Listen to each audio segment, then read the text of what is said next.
You mentioned lawsuit against whom? Lawsuit against whom? I believe the attorney referred to the fact that if the city writes the loan, that they're opening themselves up for potential by not making sure that this is a non-competitive loan. Mr. Watson. Brad Watson, member for EDA. Thank you. I don't remember this same conversation coming up when we gave money to the Shawnees. Did the rest of the restaurateurs in Rushford come in and want to non-compete when they're obviously in competition for everyone's business?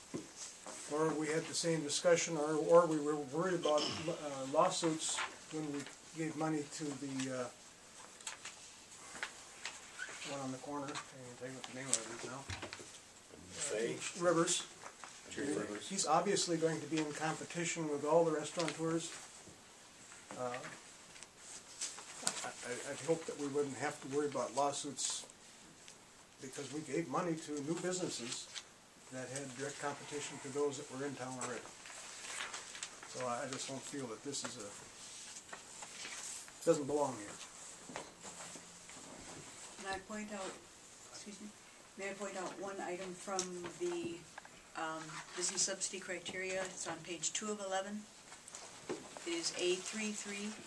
It says encourage new/existing business. The project will attract or retain competitive and financially strong commercial and industrial businesses which offer a potential for significant growth in employment and tax base.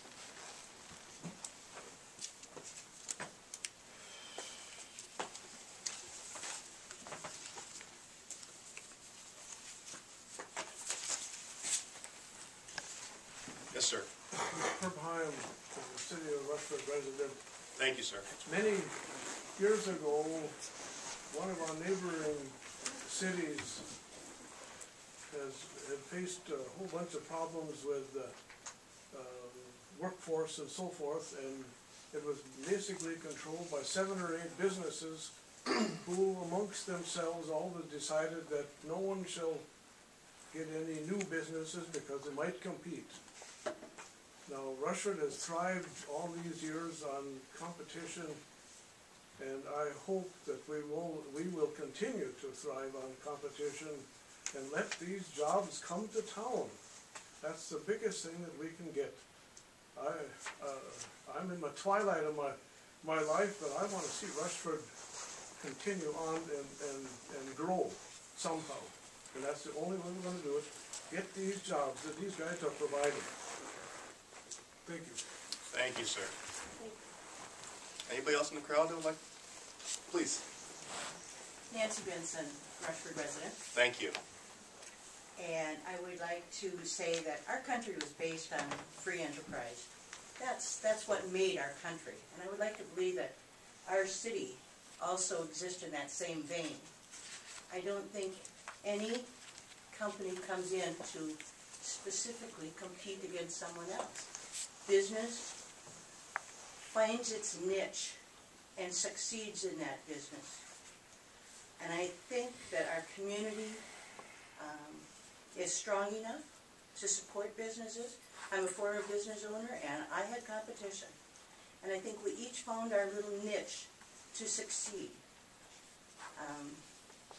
I think that we need to open up our arms to a new business.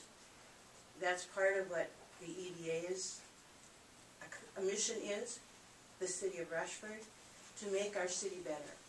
And one of those things that makes our city better is jobs. To bring more people in, more business in. And I think these businesses can find their niches and be successful on their own. We've helped many businesses in the past, and I think that's what our city is meant to do, to make our city better. Thank you. Thank you. I think one of the problems with the language I'm hearing here is that people are saying, people start a business to make money. They don't start a business to put somebody out of business. And I think that's why everybody starts a business, is to make money, not to stick it to somebody else. I think we can all agree to that. So, anybody else from the audience who would like to speak?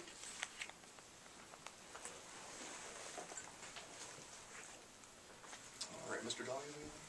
Well, I spent some time in Chatfield talking to different people there, and I was asking about G-Force, and I talked to several people, and they had good things to say about Mr.